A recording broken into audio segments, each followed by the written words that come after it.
मेरी 8 साल की बहन बहुत ही गोरी चिट्टी, गोल मटोल और खूबसूरत सी बच्ची थी, जिसे हर कोई देखते ही कश्मीरी गुड़िया समझता था। उसकी नीली नीली आंखें और सुनहरे बाल उसकी खूबसूरती को 4 चांद लगा दिया करते थे। लेकिन कभी कभी इंसान की खूबसूरती उसके लिए बर्बादी बन जाती है, और ऐसा ही मेरी बहन के साथ हुआ था। उसकी खूबसूरती उसकी जिंदगी का सबसे बड़ा रोग बन गई थी। जून की गर्मी थी और मैं थका हारा यूनिवर्सिटी से लौटा था कि जब माँ के कमरे में पहुंचते ही मैंने देखा कि मेरी 8 साल की गुड़िया रिया बिस्तर पर बेहोश पड़ी थी। उसकी हालत देखकर मेरी जान निकल गई। बिस्तर पर उसका जख्मों से चूर बिना कपड़ों का जिस्म देखकर मैंने जल्दी से अपना मुंह फेर लिया था। मैं सोच भी नहीं सकता था कि कोई दरिंदा मेरी 8 साल की बहन को इस तरह अपनी दरिंदगी का शिकार बना डालेगा। मेरी इकलौती बहन, जिसे मैं बेइंतहा मोहब्बत करता था, वो तकलीफ के ऐसे पलों से गुजर रही थी कि मैं चाहकर भी जिनका इलाज नहीं कर सकता था। और मेरी माँ उसे तो लगता था होश ही नहीं था, और मेरी माँ उसे तो लगता था कि होश ही नहीं रहा है। वो हैरानी से बैठे रिया को देख रही थी, जैसे उसे पहचानती ही ना हो। वाकई मेरी बहन का चेहरा पहचानने के लायक भी नहीं रहा था, और ये सब किसने किया था कोई नहीं जानता था। रिया के चेहरे पर जख्मों के निशान थे और गर्दन से लेकर बाकी सारे जिस्म पर दांतों के। ऐसा लगता था जैसे किसी ने अपने अंदर की सारी हवस इस नन्ही सी जान पर निकाल दी हो। मैं थोड़ी देर पहले ही यूनिवर्सिटी से लौटा था, और जब माँ के कमरे में गया तो इस मंजर ने मुझे कपा कर रख दिया था। मैं माँ से पूछ रहा था कि ये सब कैसे हुआ और किसने किया है, लेकिन माँ तो बस खामोश बैठी आंसू बहा रही थी, और रिया तो बोलने के काबिल भी नहीं थी। काफी देर बाद जब मुझसे ये सब कुछ बर्दाश्त नहीं हुआ और अपनी छोटी सी बहन को इस तकलीफ में देखकर मेरी जान निकलने लगी, तो मैंने माँ को गुस्से से झिंझोड़ दिया और कहा, माँ, ऊपर वाले के लिए कुछ तो बताओ, ये सब किसने किया है? मैं उन लोगों को इबरत का निशान बना दूंगा। लेकिन माँ की आंखों से आंसू बहते चले गए, और फिर रिया ने आहिस्ता आहिस्ता खुद ही सब कुछ बताना शुरू किया कि उसके साथ आखिर क्या हुआ था। रिया बता रही थी कि मैं यूनिवर्सिटी चला गया था और माँ को थोड़े बहुत सौदे की जरूरत थी, इसलिए माँ ने रिया को पर्ची पर सामान लिख कर दे दिया, और रिया मोहल्ले की उस दुकान पर चली गई जो कुछ दिन पहले ही हमारे गली के कोने पर खुली थी। वो दुकान बहुत ही कम खुला करती थी, और उसे खोलने वाला एक 18-19 साल का जवान लड़का था। शायद उसने किसी शौक या फिर वक्त गुजारने के लिए दुकान खोल रखी थी। जब रिया उसकी दुकान पर पहुंची और सामान की पर्ची उसे दी, तो उसने रिया से कहा, धूप और गर्मी बहुत है, तुम अंदर आकर खड़ी हो जाओ। 8 साल की रिया को क्या पता था कि उसके दिमाग में क्या चल रहा है। रिया बिना सोचे समझे दुकान की छत के नीचे खड़ी हो गई। उस दुकान वाले ने रिया का सामान आहिस्ता आहिस्ता निकालना शुरू किया, और फिर रिया से कहा कि फला सामान पीछे की तरफ रखा है, जाओ तुम खुद उठाकर ले आओ। जैसे ही रिया पीछे गई, उसने शटर गिरा दिया, और रिया के साथ उस बंद दुकान में वो सलूक किया जो शायद कोई जानवर या दरिंदा भी किसी इंसान के साथ नहीं कर सकता। वो दुकानदार अकेला भी नहीं था, बल्कि उसके साथ कोई और भी शामिल था, और उन दोनों मर्दों ने मिलकर ही मेरी नन्ही सी बहन को बर्बाद किया था। और जब रिया पूरी तरह बेहाल हो गई और उस दुकान वाले को लगा कि अब रिया बाकी नहीं बचेगी, तो वो वहां से फरार हो गया। और काफी देर बाद जब रिया को होश आया तो वो हिम्मत करके वापस घर लौटी, जब तक माँ उसे ढूंढकर परेशान हो चुकी थी। रिया जिस हाल में घर लौटी थी, उसे उस हाल में देखने के बाद माँ अब तक हैरानी में ही बैठी थी। अपने ऊपर बीते जुल्म को बताने के बाद रिया फूट फूट कर रोने लगी। मैंने उसे सीने से लगा लिया, क्योंकि बाबा के मरने के बाद मैं ही उसका रक्षक था, और आज मैं उसकी रक्षा नहीं कर सका था। इस बात ने मुझे तोड़ कर रख दिया था। मैं जान गया था कि अब मेरी बहन की आने वाली जिंदगी कैसी तकलीफ से भरी गुजरने वाली है। बहुत मुश्किल से मैंने रिया और माँ को संभाला था, लेकिन जैसे ही माँ को कुछ होश आया तो वो मेरे सीने से लगकर जोर जोर से रोने लगी, और रोते रोते कहने लगी कि मेरी इकलौती बेटी उजड़ गई है। ये दाग सारी जिंदगी उसके माथे से मिट नहीं सकेगा। दुनिया वाले ऐसी लड़की को कभी नहीं अपनाते। अब मेरी बच्ची का क्या होगा? न जाने वो कौन दरिंदा था जिसने मेरी बेटी के साथ ऐसा सलूक किया। मैंने माँ से कहा कि तुम फिक्र ना करो, मैं जालिमों को सजा जरूर दिलाऊंगा। मैं फौरन दुकान की तरफ भागा, लेकिन वहां जाकर पता चला कि दुकान का शटर बंद है और दुकान को जो असली मालिक था उसने बताया कि जिस लड़के ने दुकान किराए पर ली थी वो गायब हो गया है। उसने पिछले महीने से दुकान का किराया भी नहीं दिया था, इसलिए दुकान का मालिक उसका सामान बेच करके दुकान का किराया पूरा करने वाला था। मैं जान गया था कि वो दरिंदा अब यहाँ कभी लौट कर नहीं आएगा। शाम तक रिया की हालत काफी बेहतर हो गई थी, लेकिन जैसे ही रात का अंधेरा फैलने लगा वो पागल सी हो गई और बुरी तरह चीखने लगी। ऐसा लग रहा था जैसे अपने होश में ही ना हो। यहाँ तक कि मैंने उसे नींद की दवा दे दी, लेकिन नींद की दवाई खाने के बावजूद वो नींद में अपने हाथ पांव पूरी तरह चलाते हुए चीख रही थी, मुझे छोड़ दो, मुझे जाने दो, मुझे माँ के पास जाना है। सारी रात वो इसी तरह चीखती चिल्लाती रही। मैं और माँ उसके पास बैठे आंसू बहाते रहे। सारी रात ऐसे ही गुजर गई थी। उस रात हमें अच्छी तरह अंदाजा हो गया था कि रिया पर कैसी कयामत गुजरी है और उसकी दिमागी हालत किस हद तक खराब हो चुकी है। हर गुजरते दिन के साथ जब रिया की हालत पहले से भी ज्यादा बिगड़ने लगी तो मैंने फैसला किया कि मैं उसे किसी डॉक्टर को दिखाऊंगा। अब उसका स्कूल आना जाना भी बंद हो गया था। न वो गली में निकलती थी, ना ही सहेलियों से मिलती थी। इस बात को पास पड़ोस वालों ने भी अच्छी तरह महसूस कर लिया था। हर कोई माँ से रिया के बारे में सवाल करने लगा था। एक माँ थी जिनके आंसू थमते ही नहीं थे। गली मोहल्ले वालों को भी कुछ एहसास हो गया था कि रिया के साथ कुछ न कुछ गलत हुआ है, लेकिन मैंने और माँ ने इस बात को छुपाने की हर मुमकिन कोशिश की थी। पिता की गैर मौजूदगी में पिता का फर्ज निभाना किस कदर मुश्किल था, इस बात का एहसास मुझे अच्छी तरह हो गया था। मैं जहां तक अपनी बहन की इज्जत का बरम रख सकता था रखता चला गया, लेकिन गली मोहल्ले की औरतों को ऐसी खोज लगी थी कि एक दिन हमदर्दी के नाम पर उन्होंने माँ से सारा सच उगलवा ही लिया। और सब जानने के बाद उन्हें हमदर्दी तो ना हुई, लेकिन सारे मोहल्ले को मेरी बहन की इस बर्बादी का पता जरूर चल गया और हर किसी ने हमारा जीना मुश्किल कर दिया। हम जितना रिया को इस सदमे से निकालने की कोशिश कर रहे थे, गली मोहल्ले की औरतें आकर हमदर्दी के नाम पर उतना ही उसके जख्मों को कुरेदने में लगी थी। और 6 महीने के अंदर ही मुझे इस बात का अच्छी तरह अंदाजा हो गया कि अगर मैं अपनी माँ और बहन के साथ और इस मोहल्ले में रहा तो मेरी बहन पागल हो जाएगी। और यही सोचकर मैंने अपना मकान किराए पर चढ़ाया और खुद अपनी माँ और बहन को लेकर अपने दूसरे मकान में चला आया जो पहले किराए पर चढ़ा था। मैं रिया का इलाज भी करवा रहा था और अपनी मोहब्बत से उसे इस गम से उभरने में मदद भी कर रहा था। रिया की हालत काफी बेहतर हो गई थी, यहाँ तक कि उसने स्कूल जाना भी शुरू कर दिया था। लेकिन इस बीच माँ का अचानक स्वर्गवास हो गया और इस सदमे ने हम दोनों बहन भाइयों को एक बार फिर तोड़कर रख दिया, क्योंकि बाबा के बाद माँ ही हमारा सहारा थी जो अभी इस दुनिया से जा चुकी थी। माँ की मौत के बाद हम दोनों बहन भाई अकेले रह गए थे। मेरी यूनिवर्सिटी पूरी हो गई थी और मैं नौकरी की तलाश में लग गया था। ऐसे में रिया सारा दिन अकेली घर पर होती, मुझे उसकी फिक्र सताती रहती। मैं दिन में कई बार उसे फोन करता, उसके हाल चाल पूछता। अभी तक उसका इलाज चल रहा था। अब उसकी हालत में काफी सुधार आ चुका था।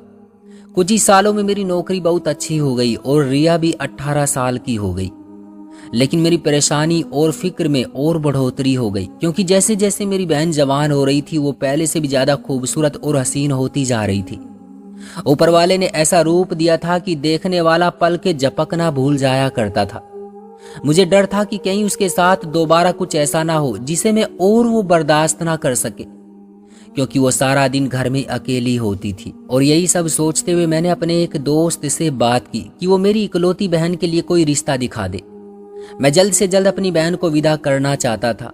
मेरे दोस्त ने रिया को देख रखा था। वो कहने लगा, यार तेरी बहन तो इतनी खूबसूरत और प्यारी है, उसे कोई भी लड़का मिल जाएगा, फिर तुझे इतनी फिक्र किस बात की है। मैंने अपने दोस्त को ये कहकर संतुष्ट कर दिया कि यार मेरी बहन सारा दिन घर में अकेली रहती है और दुनिया की नजरें अच्छी नहीं है। ये सुनकर वो भी मेरी बात पर सर हिलाने लगा कि हाँ ये बात तो ठीक है कि अकेली लड़की का घर पर रहना कुछ सही नहीं। अगले ही हफ्ते मेरा दोस्त अपने भाई का रिश्ता लेकर हमारे घर चला आया। उसकी माँ बहन तो रिया को देखकर रिया की खूबसूरती पर फिदा हो ही गई और चट मंगनी पट ब्याह पर भी तैयार हो गई। बाबा ने जायदाद में हमारे लिए इतना कुछ छोड़ा था कि हम बहन भाई को कभी पैसे की कोई तंगी नहीं हुई थी। इसलिए मुझे भी रिया की जल्दी शादी करने पर कोई ऐतराज नहीं था। देखते ही देखते मैंने रिया की शादी की सारी तैयारियां पूरी कर ली। जैसे जैसे शादी के दिन करीब आ रहे थे, मेरी बहन की परेशानी और बेचैनी में बढ़ोतरी होती जा रही थी। उसकी जिंदगी में मेरे सिवा और कोई नहीं था। इसलिए जब मैंने देखा कि रिया बहुत ज्यादा परेशान है तो मैं एक शाम उसके कमरे में गया और उससे कहा कि तुम मुझे माँ की जगह रख लो और मुझे बताओ कि तुम्हारे साथ क्या परेशानी है। मेरी बात सुनते ही वो जोर जोर से रोते हुए मेरे गले लग गई और कहने लगी, भाई पास्ट के वो कड़वे सच मेरा पीछा नहीं छोड़ते। मैं कैसे किसी मर्द की जिंदगी में शामिल हो सकती हूँ। मेरे लिए इस रिश्ते को निभाना बहुत मुश्किल होगा, क्योंकि वो हर पल मेरी आंखों के सामने घूमता है। जब मुझे बेदर्दी से रोंदा गया था। रिया की बात सुनकर मेरी आंखों में आंसू आ गए और मैंने उसे तसल्ली दी कि वो फिक्र ना करे। मोहित एक अच्छा लड़का है, वो तुम्हें जिंदगी भर खुश रखेगा और उसे कभी कोई तकलीफ नहीं होगी। मैंने मोहित के बारे में सारी छानबीन कर ली थी। मैंने रिया को समझाया कि अब उसे हिम्मत करके खुद एक कदम आगे बढ़ाना होगा, क्योंकि काफी सालों से उसका इलाज चल रहा था और अब उसे हिम्मत करने की जरूरत थी। दिन पलक झपकते ही गुजर गए और वो दिन चला आया जब मेरी बहन पहली बार मेरे सामने खूबसूरत लाल जोड़े में दुल्हन बनी खड़ी थी। उसे देखकर मुझे अपनी माँ की याद आ रही थी। अगर आज मेरी माँ होती तो बहुत खुश होती। कुछ जानने वालों की मौजूदगी में मैंने रिया की शादी मोहित के साथ कर दी और रिया मेरी चौखट से विदा होकर चली गई। मैं सारी रात अकेले घर में आंसू बहाता अपनी बहन की खुशियों के लिए ऊपर वाले से प्रार्थना कर रहा था। लेकिन मुझे क्या पता था कि अभी मेरी प्रार्थना स्वीकार करने का वक्त नहीं आया था। मैंने सारी रात ऐसे ही जागते हुए गुजार दी थी और जैसे ही मैं मुंह हाथ धोकर नाश्ते की तैयारी करने के लिए किचन की तरफ मुड़ा तो बुरी तरह घर का दरवाजा बजने लगा। जैसे ही मैंने दरवाजा खोला तो ये देखकर मैं हैरान रह गया कि मेरा दोस्त रिया के साथ दरवाजे पर खड़ा था और चादर ओढ़कर खड़ी रिया की हालत बहुत ही खराब थी। मेरे दोस्त ने रिया को दरवाजे से अंदर किया और मुझे घूरते हुए गुस्से में कहने लगा कि तूने मेरे साथ अच्छा नहीं किया, कम से कम दोस्ती का तो भरम रखता और मुझे अपनी बहन के बारे में कुछ तो बता देता। मैं अपने घर वालों की नजरों में तो शर्मिंदा ना होता। तेरी वजह से मेरा भाई मोहित मुझसे लड़ बैठा है, क्योंकि उसका कहना है कि मैंने जानबूझकर उसकी जिंदगी में रिया जैसी लड़की को शामिल किया है और इसीलिए उसने गुस्से में रिया से तलाक ले ली है। तलाक के शब्द पर मेरी जान निकल गई थी। अपनी जिस बहन की कुछ घंटों पहले शादी करवा कर भेजा था, वो सुबह की रोशनी से पहले ही तलाक का दाग माथे पर लिए मेरे घर लौट आई थी। ये कैसे मुमकिन था? मैंने भीगी आंखों से अपने दोस्त की तरफ देखा तो वो कहने लगा कि अपनी बहन से पूछो कि शादी की रात उसने कैसा तमाशा लगाया है। कौन इस लड़की से शादी करेगा? सारे खानदान में इसकी वजह से बदनामी हो गई है। हर कोई हमारा मजाक उड़ा रहा है। अब तुम ही इसे संभालो। मेरा दोस्त मुझ पर अपने दिल का गुबार निकाल कर जा चुका था, लेकिन मैं बेजान खड़ा रह गया था। रिया मेरे कदमों में बैठकर जोर जोर से रोने लगी। मैंने जैसे तैसे उसे संभाला और उसे कमरे में ले आया। वो दोनों हाथ जोड़कर मुझसे माफी मांगते हुए कहने लगी कि भाई मुझे माफ कर दे। मैंने बहुत कोशिश की थी कि हिम्मत करके अपनी जिंदगी को मोहित के साथ आगे बढ़ाऊंगी, लेकिन मेरे लिए मुमकिन नहीं था। जैसे ही मेरे पति ने मुझ पर अपना हक जताना चाहा, मुझे उस रात वही मंजर याद आ गया और मैं खुद पर काबू ना पा सकी और चीखने चिल्लाने लगी। और आहिस्ता आहिस्ता मोहित जान गया कि मुझ पर कैसी कयामत बीती हुई है। और उसके बाद तो उसने एक पल भी मुझे अपने साथ बर्दाश्त ना किया और एक नया दाग मेरे दामन पर लग गया। ये सब सुनकर मेरा दिल फटने लगा था, लेकिन मुझे खुद को संभालना था, अपने लिए, अपनी बहन के लिए। मैं उसे अकेली नहीं छोड़ सकता था। ये मेरे पिता से मेरा वादा था कि मैं अपनी बहन की जिंदगी में एक बाप का किरदार निभाऊंगा। मुझे आखिरी सांस तक अपनी बहन का रक्षक बने रहना था। मैंने दोबारा से रिया का इलाज शुरू करवा दिया था। वो तो अब तलाक का दाग भी अपने दामन में समेटे खुद को संभालने की कोशिश कर रही थी और मैं जहां तक मुमकिन हो सकता था उसकी हिम्मत बढ़ाता, उसे समझाता कि अच्छा वक्त भी आएगा। और ऐसे ही जब 1 साल गुजर गया तो हमारे मोहल्ले से रिया का रिश्ता आ गया।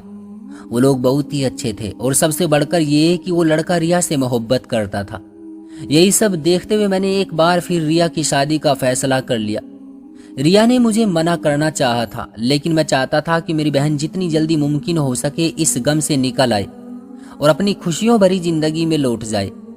इसलिए मैंने भी उसे समझाया और उसके डॉक्टर ने भी, और फिर मैंने उसकी शादी अंकित के साथ कर दी। लेकिन शायद किस्मत को मेरी बहन की खुशियां मंजूर नहीं थी। फिर शादी की अगली सुबह ही अंकित को तलाक देकर घर लौट आई थी।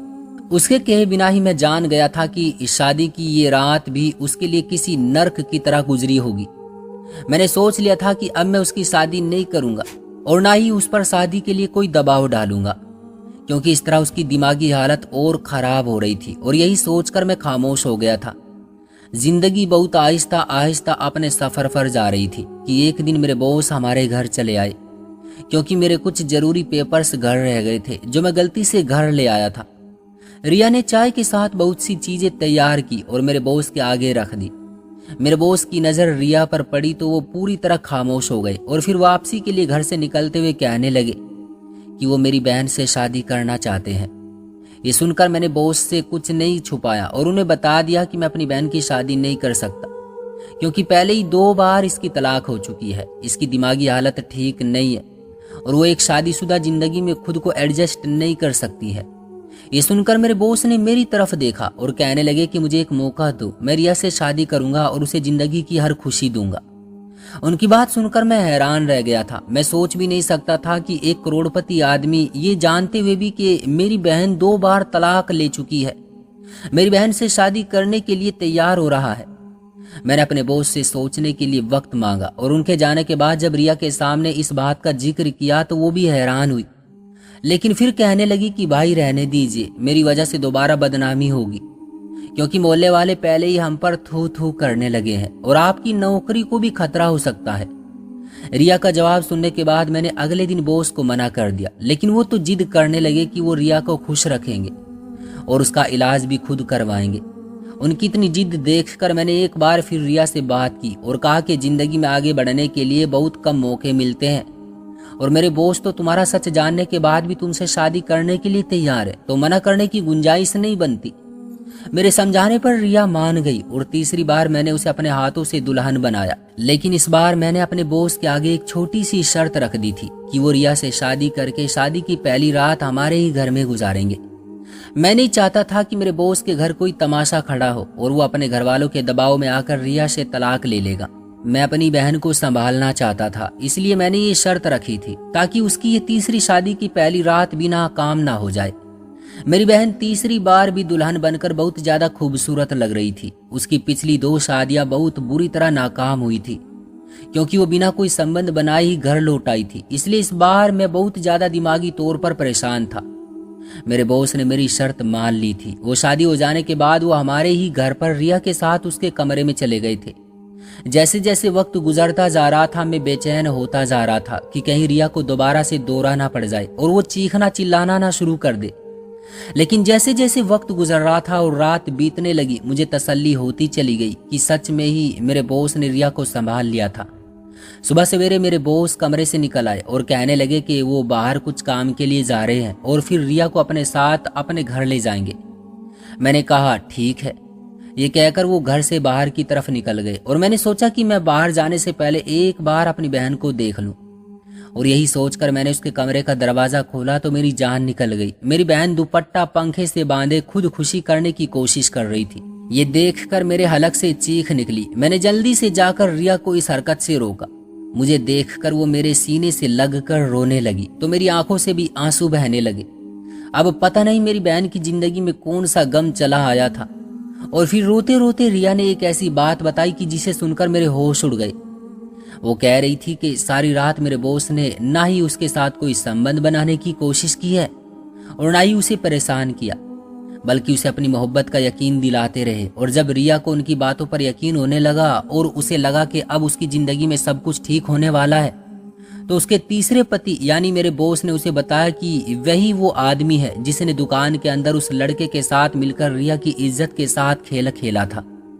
वो अपने दोस्त के बहकावे में आ गए थे और भरी दोपहर को जब कोई नहीं था और इतनी खूबसूरत बच्ची उन्हें बंद दुकान में मिली तो वो अपने जज्बात पर काबू ना पा सके और उन्होंने रिया की इज्जत को तबाह कर दिया।